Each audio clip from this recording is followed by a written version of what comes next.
Buen día chicos, hoy vamos a ver el capítulo de trabajo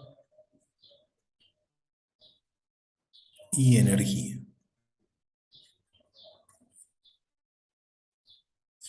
En primera instancia vamos a definir lo que se entiende como trabajo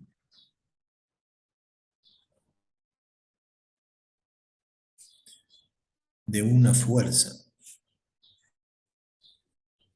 A su vez vamos a distinguir una primera situación en la cual vamos a considerar una fuerza F constante. Una fuerza que sea constante en módulo, en dirección y en sentido. La trayectoria puede ser una trayectoria cualquiera, supongamos que esa sea la trayectoria donde la partícula va desde el punto A hasta un punto B, y en todo momento en el recorrido de esa partícula voy a dibujar sobre ella una fuerza que permanece constante. Un ejemplo podría ser el peso de la partícula.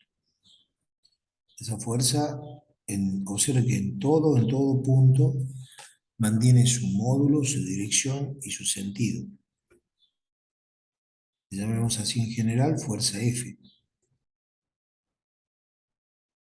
Y la partícula cuando va desde A hasta B ha efectuado un desplazamiento que viene dado por este vector, que se lo pinto con otro color, que es el vector llamado desplazamiento simbolizado por delta de R. Bien, si queremos definir el trabajo, ¿no?, que se lo denota con la letra W mayúscula de la fuerza F, lo que tenemos que hacer vectorialmente es multiplicar de manera escalar la fuerza vector por el desplazamiento vector. Ese puntito medio exagerado, medio sobrescrito, hace referencia a un producto muy especial que existe entre vectores que se llama producto escalar. Normalmente no lo resolvemos así, sino que lo hacemos de la siguiente manera, de manera equivalente. El trabajo de la fuerza se lo va a calcular como el módulo de la fuerza, del vector fuerza, la intensidad de la fuerza, llámese, por ejemplo, 20 newtons, 50 newtons, 40 newtons, multiplicado por el módulo del vector desplazamiento, que va medido en metros en el sistema internacional de unidades, y por el coseno del ángulo que forma la fuerza con el desplazamiento. Ahí le marco en el dibujo este ángulo, que le voy a llamar alfa, que es el ángulo que forma la fuerza con el vector de desplazamiento. Entonces, esta expresión la vamos a recuadrar, es la que usted va a usar en la práctica para calcular trabajo de una fuerza para cuando la fuerza esté seguro que es una fuerza constante. La magnitud trabajo es una magnitud escalar. Es una magnitud escalar. El trabajo ya no es un vector. Sale de multiplicar escalarmente dos vectores, pero el resultado es un escalar. Una magnitud escalar que va en el sistema internacional medida en unidad de fuerza, que es Newton, por unidad de desplazamiento, que es metros. Newton metro. Newton metro, bueno, se le ha dado el nombre en el sistema internacional de Joule. La unidad es Joule. El trabajo se mide en el sistema internacional en Joule. Puede ser positivo, puede ser negativo, puede ser cero, según distintas situaciones que se vayan presentando, pero digamos que es una magnitud escalar, ya no es un vector. A modo de ejemplo, supongamos, si yo tengo una situación tan sencilla como la siguiente. Supongamos un cuerpo que es llevado a través de una fuerza F por un plano rugoso que tiene un cierto coeficiente roce dinámico, el cuerpo tiene una masa m y es, digamos, un cuerpo que se desplaza a lo largo de ese plano rugoso a un cierto delta de R. Bueno, el diagrama de cuerpo libre de esa masa llevaría, por supuesto, la fuerza F que está aplicada. Vamos a suponer que esa fuerza sea constante, que es la primera situación que estamos estudiando. Va a tener actuando también sobre la masa la fuerza normal, la fuerza peso, la fuerza roce dinámico. Nosotros ya sabemos evaluar esta fuerza roce dinámico, la fuerza normal. Supongamos que yo ya conozca todas las fuerzas. Si yo tengo que calcular el trabajo, por ejemplo, de la fuerza F, tendría que ser el módulo de la fuerza F, que supongamos que yo lo tenga de dato, por el módulo de desplazamiento, que son los metros que se desplaza la partícula hacia la derecha, y por el coseno del ángulo que forma esta fuerza F con el desplazamiento. Observe que el vector de desplazamiento apunta para la derecha igual que la fuerza F. El ángulo es de 0 grados y el coseno de 0 me da 1. O sea que el trabajo de esta fuerza F, si yo la tuviera de dato, sería multiplicar simplemente su módulo por el módulo del desplazamiento. Me sale un resultado positivo, ¿no? Estoy multiplicando dos módulos. Si en cambio me dicen el trabajo de la normal, el trabajo de la normal sería el módulo de la normal por el módulo del vector desplazamiento, el mismo desplazamiento para todos, y por el coseno de cuál ángulo sería entre la normal y el desplazamiento. Observe, la fuerza normal apunta hacia arriba, el desplazamiento es para la derecha, es coseno de 90 grados. Y el coseno de 90 grados vale 0. O sea que el trabajo de la normal es 0. Lo mismo pasa cuando quiero calcular el trabajo de la fuerza peso, porque tendría que poner el módulo de la fuerza peso, el módulo del desplazamiento y el ángulo que forma la fuerza peso que apunta hacia abajo con el desplazamiento que es hacia la derecha, también es 90. Y de vuelta el coseno de 90 vale 0 y el trabajo de la fuerza peso es 0. En este ejemplo, la fuerza normal no hace trabajo. En este ejemplo, la fuerza peso no hace trabajo. Y me quedaría el trabajo de la fuerza roce. El trabajo de la fuerza roce va a ser el módulo de la fuerza roce, que supongamos que yo ya lo tenga, que es una fuerza roce dinámica, porque el cuerpo va deslizando sobre el piso, el módulo del desplazamiento y por el coseno de un ángulo que, si usted observa para dónde apunta la fuerza roce y para dónde es el desplazamiento, es un ángulo de 180 grados. Un ángulo de 180 grados, lo escribimos, tiene como coseno menos 1. O sea que el resultado del trabajo va a ser negativo, porque va a ser menos el módulo de la fuerza roce dinámico por el módulo del desplazamiento y nada más. ¿Mm? Un valor negativo. Muy bien, entonces cuando las fuerzas son constantes, nosotros podemos hacer uso para calcular el trabajo de lo que está recuadrado acá. Bien, ¿y qué sucedería si la fuerza no es constante? Vamos a un segundo caso. Si la fuerza F cambia de módulo, supongamos que sea una fuerza que va siendo cada vez más grande o cada vez más chica, coma, de sentido, podría ser una fuerza que por momento actúa para la derecha y después actúa para la izquierda, pero mantiene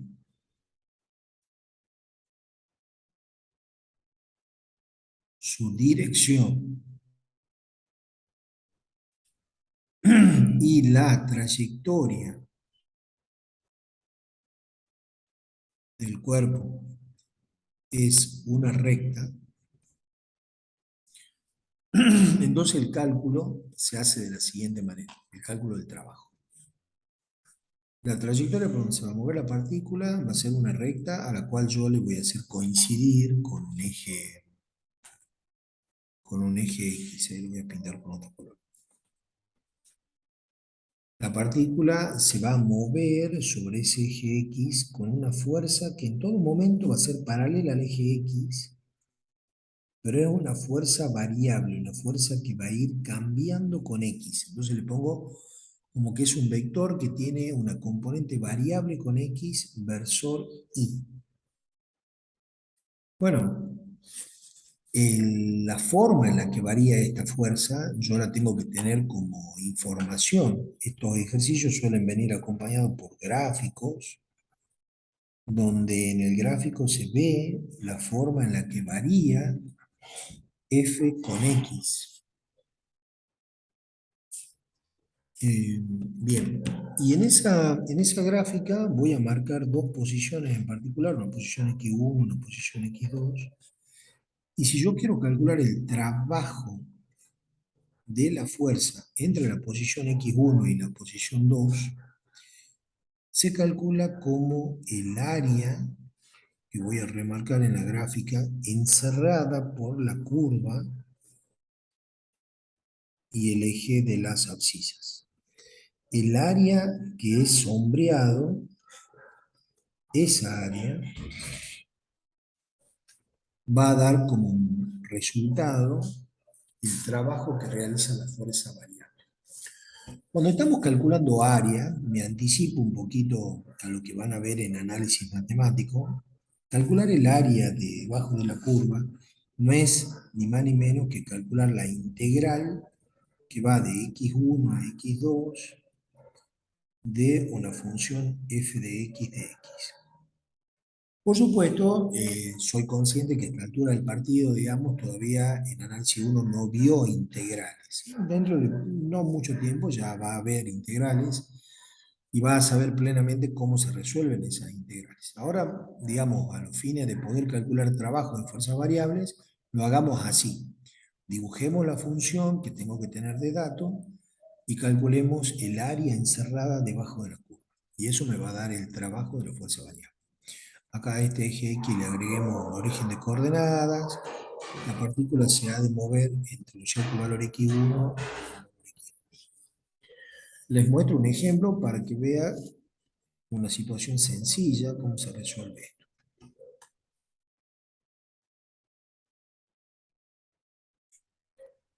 Entonces, a modo de ejemplo, supongamos que la partícula se mueve a lo largo del eje X, supongamos que me interesa desde X igual a 1 metro, eso sería X1, hasta un X2 que sea de 3 metros. La partícula va sometida a la acción de una fuerza F, y la fuerza F es una fuerza variable que tiene esta forma de variación. 2x más 1, todo eso versor y medida en Newton. Entonces, si lo que tenemos como objetivo es calcular el trabajo de la fuerza F entre x igual a 1 metro y x igual a 3 metros, entonces, bueno, si no me dieron la gráfica la puedo hacer yo. Representar acá f de x en función de x. Y lo que yo voy a representar gráficamente es esta función, que es 2x más 1. O sea, por ejemplo, cuando x valga a 1 metro, si yo reemplazo donde dice x el valor 1, el resultado me sale 3. Yo ahí tengo un puntito. Cuando x valga 3 metros, hago 2 por 3, 6, más 1, 7. Entonces acá, para 3 metros, el resultado de la fuerza es 7.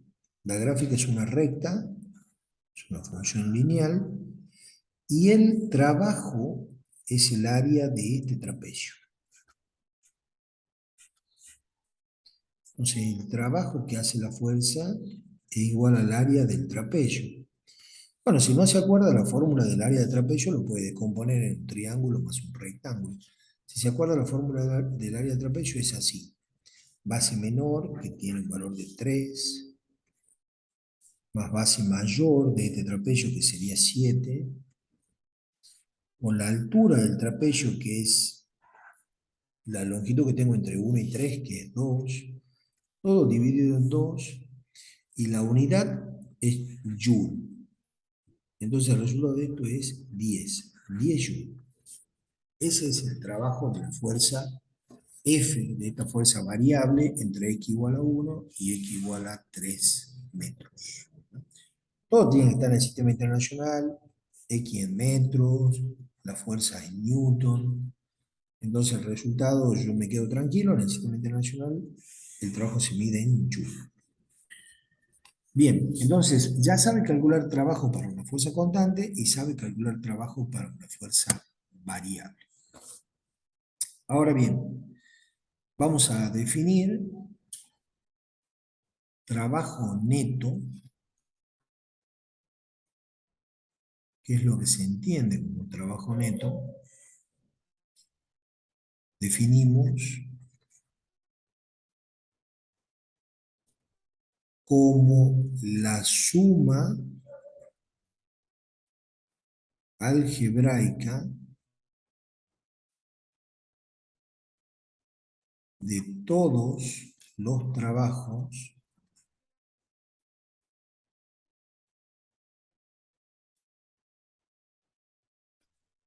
de todas las fuerzas que actúan sobre la partícula, sobre el cuerpo. O sea que trabajo neto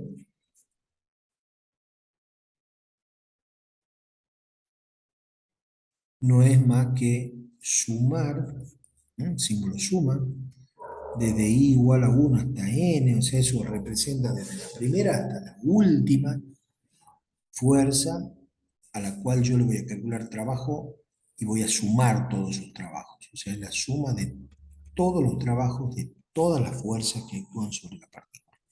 Es una suma sencilla, porque recuerden que el trabajo es una magnitud escalar. Entonces, un trabajo vale 100 joules, el otro vale menos 200 joules, el otro vale 50 joules. Y bueno, hago 100 menos 200 más 50, me dará menos 50, o se me puede dar negativo, positivo, cero, no importa. Pero es una suma sencilla, una suma de magnitudes escalares. Bueno, y si he contemplado todos los trabajos de todas las fuerzas, entonces tengo el trabajo neto. Por ejemplo, vuelvo un poquito atrás, yo acá había hecho el trabajo de la fuerza F, el trabajo de la fuerza Ross, el trabajo de la normal, el trabajo del peso. Bueno, entonces en este ejemplo, si yo tuviera que calcular el trabajo neto, entonces tengo que hacer la suma del trabajo de la fuerza F más el trabajo de la normal, más el trabajo del peso, más, sigo abajo, el trabajo de la fuerza de roce, dinámica.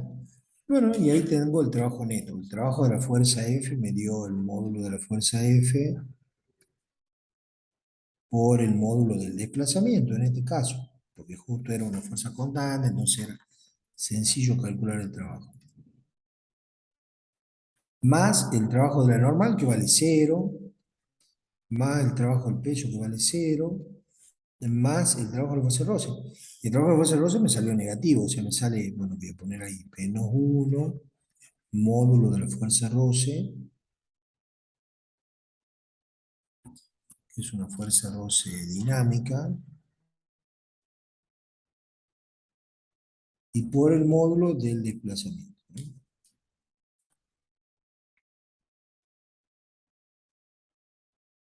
Ahí está. La suma algebraica de todos los trabajos me da el trabajo neto. ¿De para qué me sirve el trabajo neto? Ya les comento en un ratito. Bien, hay un pequeño teorema que dice así.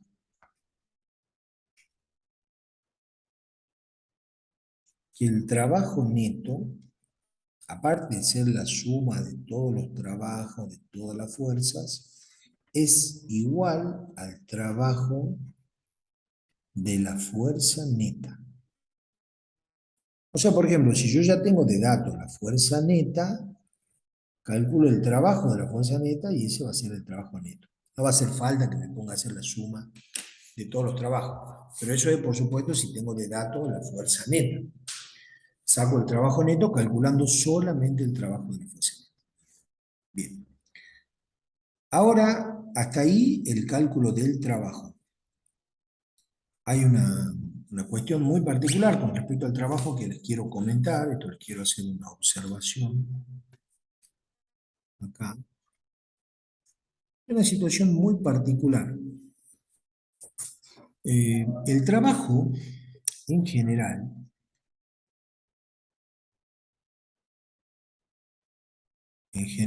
cuando la fuerza que actúa sobre la partícula es variable,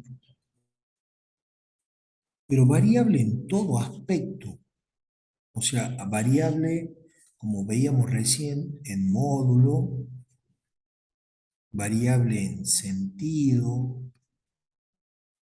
variable en dirección. Es una fuerza que va cambiando permanentemente. Y además se me complica el cálculo porque además la trayectoria ya no es una recta, la trayectoria es una curva.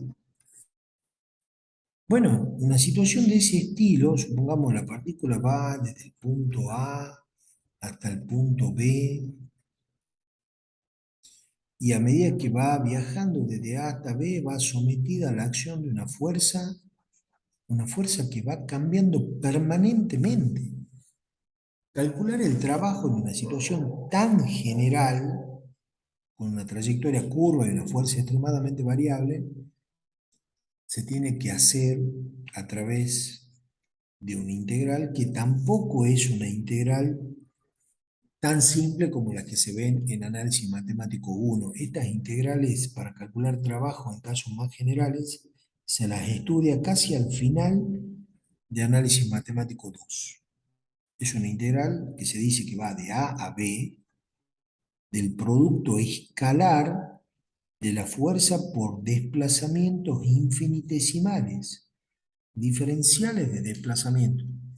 Desplazamientos que van acompañando la trayectoria. Acá, por ejemplo, le dibujo el vector diferencial de desplazamiento, un vectorcito chiquitito, infinitesimal, que forma un cierto ángulo alfa con la fuerza. Esta integral no es sencilla, esta es una integral bastante complicada, digamos, en el caso general. Bueno, la estudiará en su momento en análisis matemático 2. Pero les quiero hacer un comentario también respecto de esto.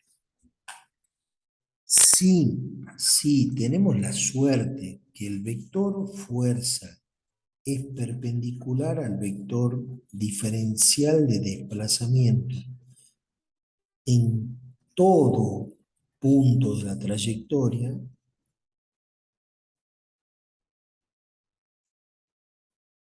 estamos de parabienes, porque si bien es cierto, la fuerza puede ser variable, pero si se da esta perpendicularidad de la fuerza con el diferencial de desplazamiento en todo punto de la trayectoria, entonces por más que la fuerza sea variable, por más que la trayectoria sea curva, el trabajo de esa fuerza es cero. ¿Cuándo pasa eso? Por ejemplo, ¿en qué situaciones que se nos presentaron a nosotros hay una perpendicularidad entre la fuerza y el diferencial de desplazamiento? Eso ocurre, por ejemplo, en un movimiento circunferencial. En un movimiento circunferencial, ya sea un movimiento circunferencial completo o una porción de movimiento circunferencial, sucede que, supongamos esta la partícula, actúa una fuerza que es la fuerza centrípeta, la fuerza que apunta hacia el centro de la trayectoria. Y claro, esa partícula va girando, supongamos en sentido antihorario, pero a medida que va girando, siempre hay un ángulo de 90 grados en todo momento entre la fuerza centrípeta y el pequeño diferencial de desplazamiento. Por ejemplo, acá la fuerza centrípeta, capaz que es otro valor de fuerza centrípeta, capaz que es más grande, más chico, no me importa. Pero lo cierto es que forma 90 grados con ese pequeño vector diferencial de desplazamiento. Acá también hay 90 grados. Entonces, si me preguntan, ¿cuánto vale el trabajo de la fuerza centrípeta?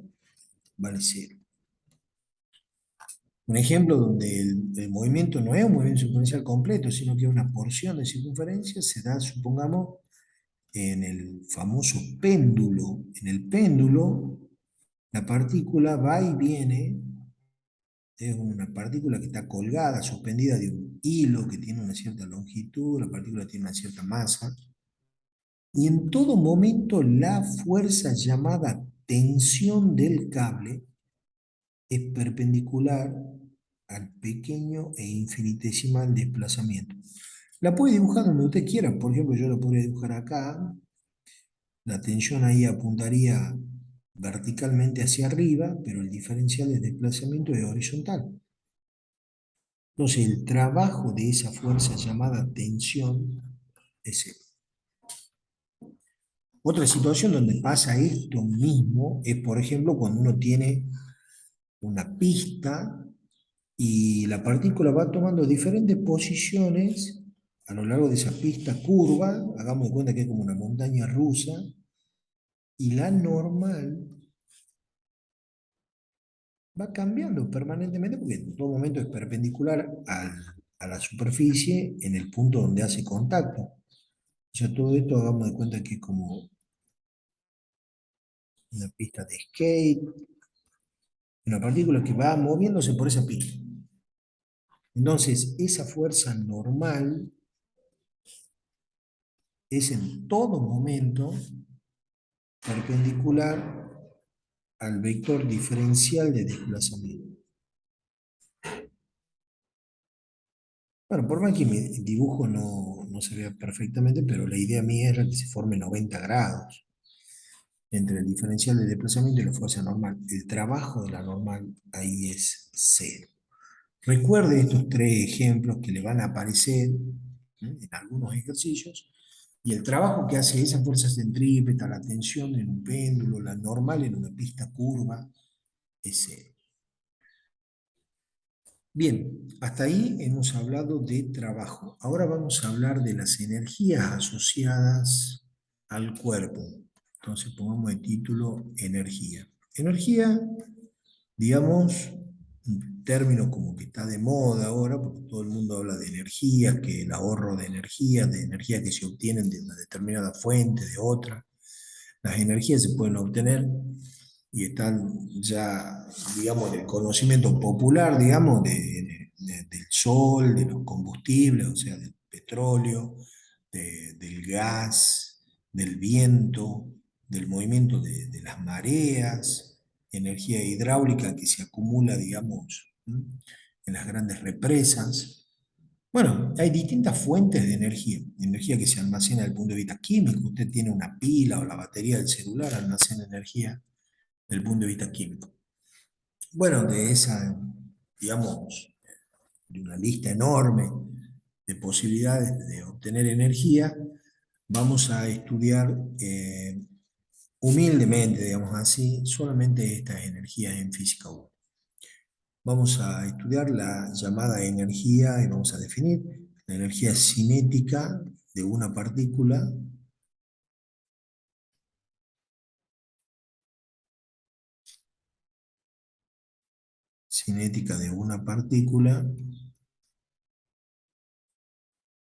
la vamos a denotar así, y se la define como un medio del valor de la masa de la partícula por la rapidez, o sea, el módulo de la velocidad al cuadrado.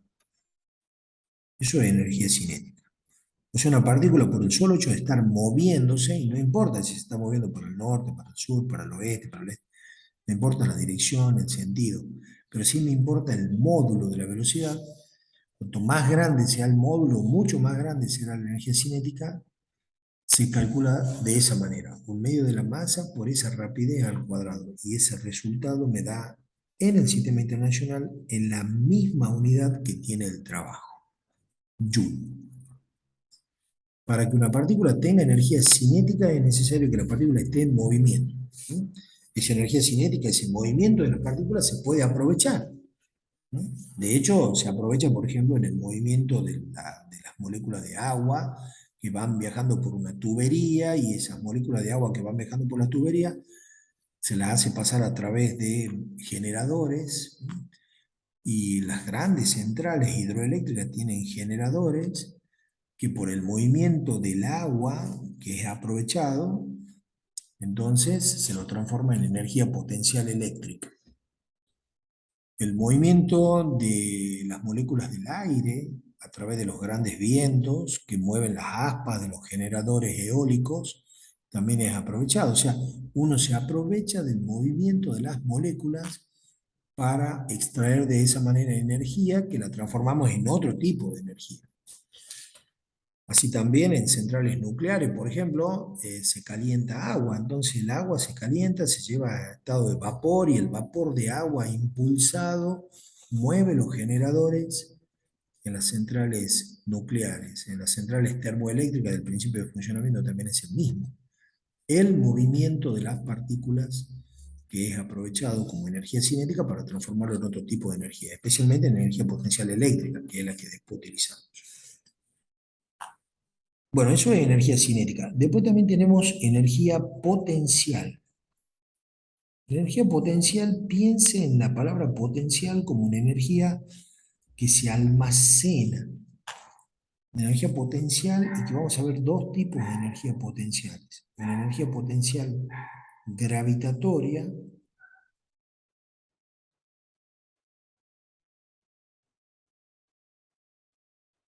y energía potencial elástica. Energía potencial gravitatoria, que es energía que se almacena por el solo hecho de que la masa de la partícula que estamos considerando se encuentra a una cierta altura y que si le damos más altura, mayor energía potencial contendrá esa masa. MGH, así se calcula la energía potencial gravitatoria, también da como resultado en Joule. Y la altura H, hagamos un dibujito acá, esta es la masa, y esta es la altura. Y uno dice, ¿desde dónde mido esa altura? La altura se mide desde un nivel que es totalmente arbitrario,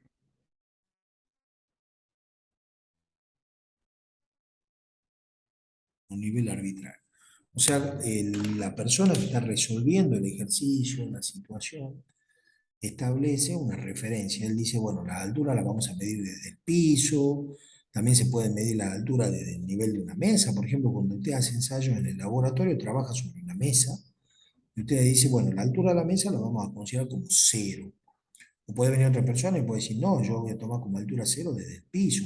Pero bueno, pero si está trabajando, qué sé yo, en la planta alta, en el quinto piso, capaz que decide tomar altura cero desde el piso de la vereda. Bueno, es totalmente arbitrario. La persona que resuelve el ejercicio decide dónde toma altura igual a cero. Y con ese nivel de referencia empieza a calcular la energía potencial gravitatoria de la masa en cuestión. La energía potencial elástica ya la vamos a describir con detalle, pero digamos que es energía que almacenada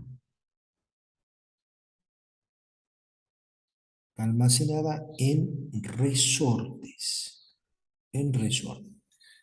Alguna vez tiene que haber jugado con alguna, no sé, con alguna pistolita con resorte que dispara pelotita, o por ejemplo, si ya siendo más adolescente, capaz que tiene un rifle de aire comprimido. Los rifles de aire comprimido básicamente son resortes muy duros que usted cuando lo quiebra, ¿no?, al rifle, cuesta bastante, eh, termina comprimiendo a un resorte que quizás no lo vea, pero ese resorte interno se comprime, almacena energía y esa energía queda ahí guardada hasta el momento que decide utilizarla, que se la utiliza justamente cuando libera a través del gatillo, el resorte sale disparado, comprime el aire y el aire empuja al proyectil. Bien, ahora, ¿cómo se calcula esa energía potencial elástica? Lo calculemos acá con más espacio. La energía potencial elástica se calcula con esta expresión, un medio de una constante, que ya les comento qué es, por lo que el resorte o se estiró o se comprimió, que le vamos a llamar delta de L al cuadrado. Esto también da en Joule, pero aclaremos qué es cada cosa. Delta de L es lo que usted alargó o comprimió el resorte. El resorte almacena energía, ya sea que lo estire o que lo comprime. Entonces esto es un alargamiento o acortamiento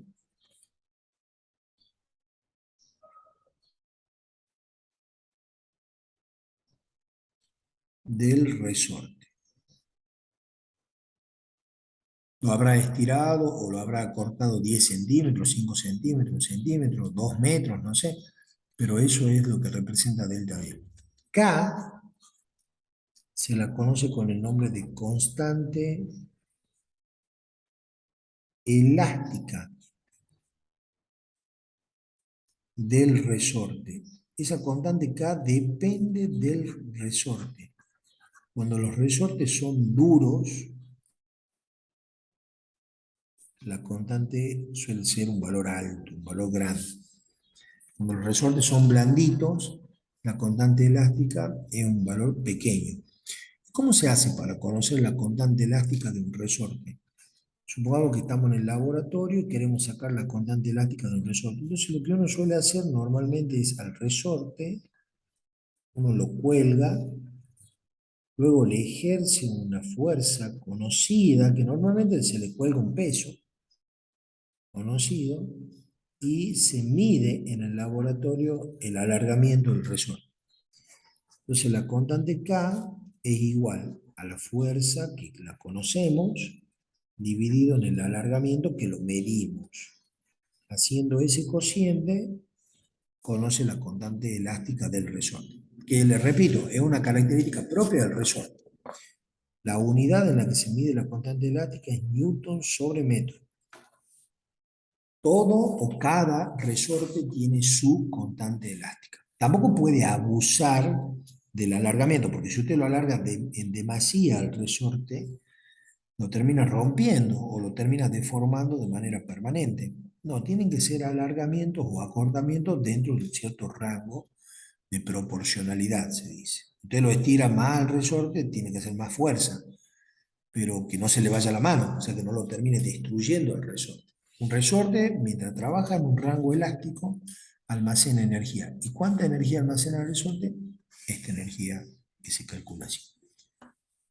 Ahora bien, entonces por un lado teníamos energía cinética, que está acá, y por otro lado tenemos energía potencial, tanto gravitatoria como energía potencial elástica.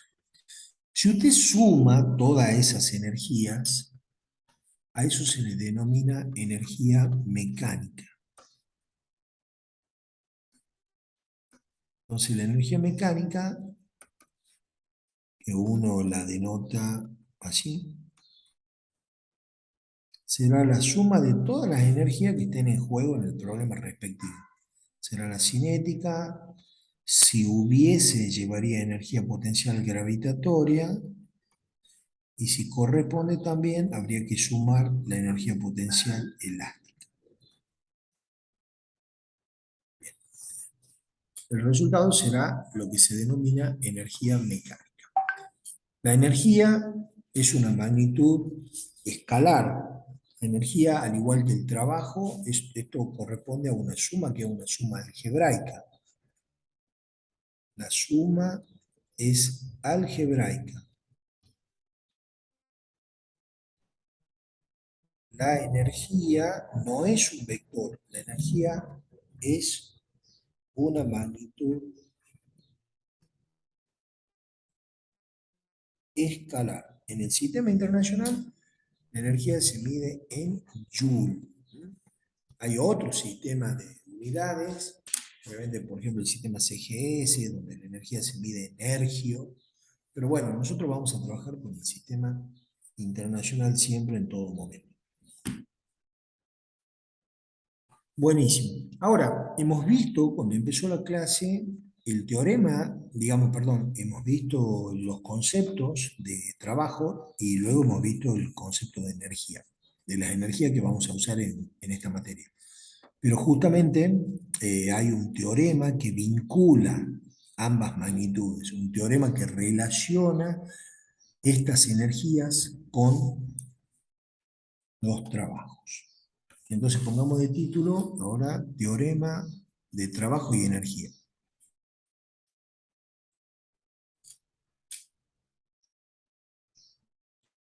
Teorema de trabajo y energía.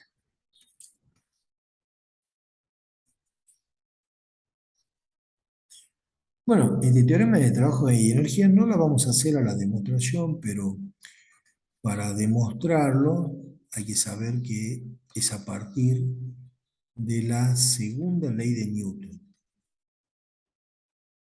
O sea, el teorema de trabajo y energía es consecuencia de la segunda ley de Newton. O sea, a partir de la segunda ley de Newton se puede demostrar que el trabajo neto, ese trabajo neto que yo ya se los definí como la suma de todos los trabajos de todas las fuerzas, lo que genera ese trabajo neto, en lo que se transforma el trabajo neto, es en una variación de energía cinética. El trabajo neto es igual a la energía cinética final menos la energía cinética inicial. Que cuando hay trabajo neto, la energía cinética de la partícula cambia y viceversa. Si yo veo que cambia la energía cinética de la partícula es porque hay trabajo neto. Y para que cambie la energía cinética de la partícula, obviamente lo que cambia es el módulo de la velocidad, es la rapidez. Porque la energía cinética final es un medio de la masa por el módulo de la velocidad final al cuadrado, menos un medio de la masa por el módulo de la velocidad inicial al cuadrado. Si cambia la energía cinética es porque cambió la rapidez, porque el cuerpo va más rápido o va más lento. No me importa la dirección, no me importa el sentido, me importa el módulo de la velocidad. Por ejemplo, miren, en un movimiento circunferencial uniforme, la partícula cuando se mueve en una circunferencia con mcu, la partícula cambia la velocidad. Obviamente esta velocidad v1 no es la misma que esta velocidad v2, porque son vectores que tienen direcciones distintas, pero en el mcu el módulo de v1 es igual al módulo de v2, la rapidez no cambia. Entonces si pasa eso, entonces la variación de energía cinética, por más que el vector velocidad está cambiando, pero la variación de energía cinética es cero. O sea que si me preguntan cuánto vale el trabajo neto en un movimiento circunferencial uniforme, es cero. Si no cambia la rapidez, no cambia la energía cinética. Y si no cambia la energía cinética, el trabajo neto es cero. Otro ejemplo de trabajo neto cero es, supongamos, una partícula que usted lanza en un tiro parabólico. Entonces la partícula va y llega acá. Cuando la partícula sale disparada, sale con una velocidad v1. Cuando llega acá, llega con una velocidad v2 en un tiro parabólico.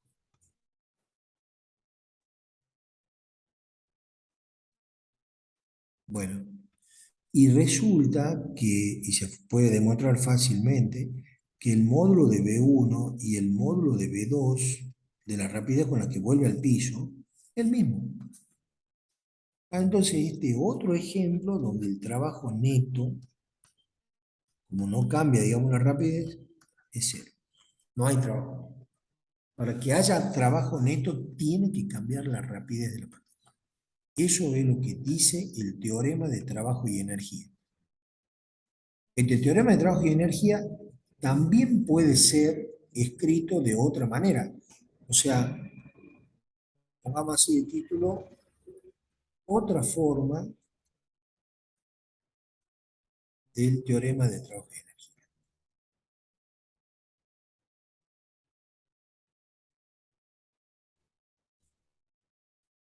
Es exactamente el mismo teorema, pero está escrito de otra manera. tiene la misma validez que el anterior, pero les repito, está escrito de otra forma, y está escrito así. Variación de energía, pero no vamos a hablar de energía cinética, sino variación de energía mecánica. Es igual al trabajo, y escuche esto, el trabajo de fuerzas no conservativas. Así se dice. ¿Y qué significa? O sea, ¿a qué hace referencia ese trabajo de fuerzas no conservativas? ¿Cuáles son las fuerzas no conservativas? Nos preguntamos. Bueno, pensemos al revés. Las fuerzas conservativas, aclaremos cuáles son. Las fuerzas conservativas que nosotros vamos a estudiar en Física 1 son el peso y la fuerza elástica, la fuerza del resorte. La fuerza que hace el resorte se llama así, fuerza elástica. Esas son, tenga cuidado, porque esas son conservativas. O sea que la que el teorema hace referencia, o la que está aclarando el teorema ahí, es trabajo de fuerzas no conservativas. Entonces las no conservativas son todas las otras. Si las conservativas son el peso y la fuerza elástica, entonces todas las otras son no conservativas. Como por ejemplo, ¿cuáles? Fuerza Ross, normal, la fuerza de un agente externo. Esas son fuerzas no conservativas. Entonces, cuando usted aplique para un ejercicio concreto este teorema de trabajo y energía y lo quiera aplicar en esta versión de trabajo de fuerza no conservativa igual a variación de energía mecánica, esté atento a cuáles son las fuerzas que tiene que considerar. No es lo mismo que decir trabajo neto, como era recién, porque el trabajo neto es fácil, va en el sentido de que se entiende mejor. El trabajo neto es la suma de todos los trabajos de todas las fuerzas. Listo. Pero el trabajo de fuerzas no conservativas es la suma de todos los trabajos de todas las fuerzas no conservativas. Y las no conservativas son todas menos estas dos, el peso y la fuerza elástica. Muy bien.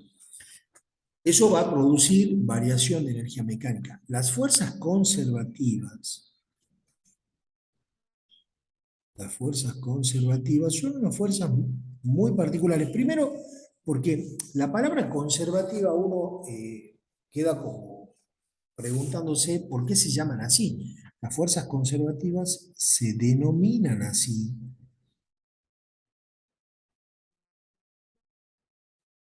porque su trabajo, o sea, cuando hacen trabajo estas fuerzas, no produce cambio de la energía mecánica.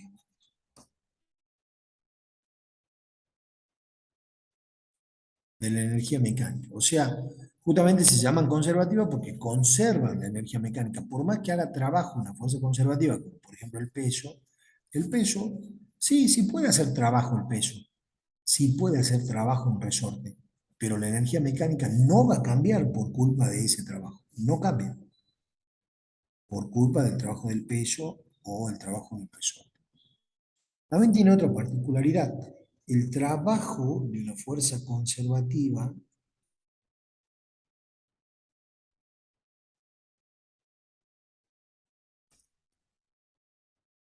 es cero, cero.